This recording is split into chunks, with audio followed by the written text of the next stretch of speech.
thank you all for standing up for the principle of healthcare free at the point of need as a human right. Our campaign all over the country is going very well because people realise what is happening. Following the PFI debacle of the past, the Health and Social Care Act of the coalition government, and all the privatisation that's now going on, people realise that our NHS is being diced up, sliced up, carved up and sold off to anyone that wants to try and take it over. Our answer is no. Our answer is we want our NHS to be fully publicly owned, all employees paid by the public and answerable to the public, not the rather weird philosophy of creating an internal market in what is a basic public service. So we oppose PFI, we oppose privatisation, and we support complete public ownership.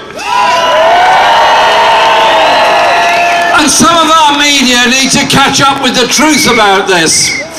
During the 2019 election, you might recall that I revealed some documents that showed that the government, led by Boris Johnson, was in secret negotiations with the Americans to bring in private healthcare to run our GP surgeries.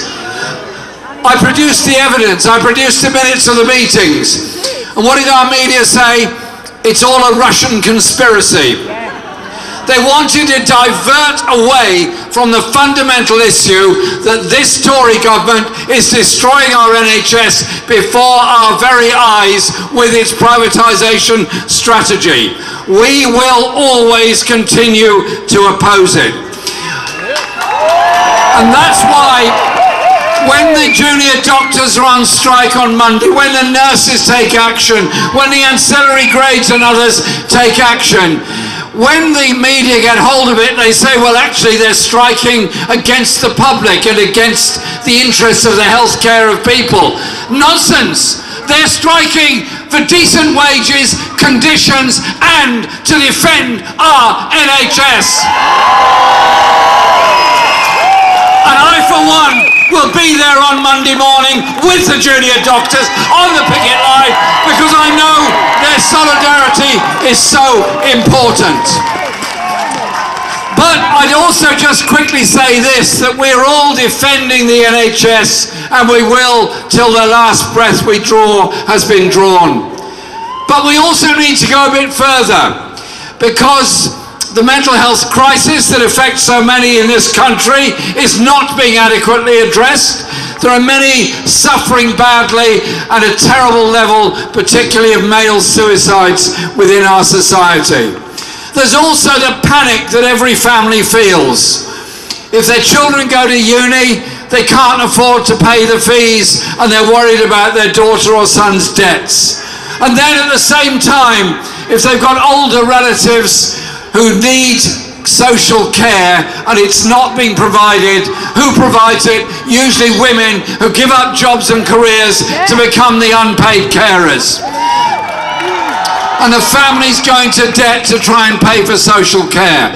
So I'm fed up with being told in Parliament the issue of social care is it's too expensive and the debate has gone on too long.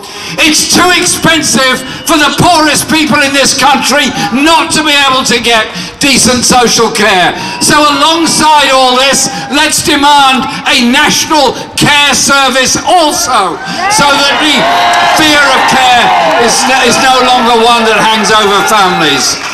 And the last thing I want to say is this. Our NHS workers are absolutely brilliant. And outside my local hospital at the Whittington in North London, we have a wonderful carving in memory of the Windrush people. We also have a memorial to all the Irish people that came over and worked in our NHS. Our NHS has been built on migrant labour, people that came to this country to give their all. My health, your health, our health depends on the huge numbers of overseas workers that have come here, made their homes here, and made us such a fantastic contribution. And you know what?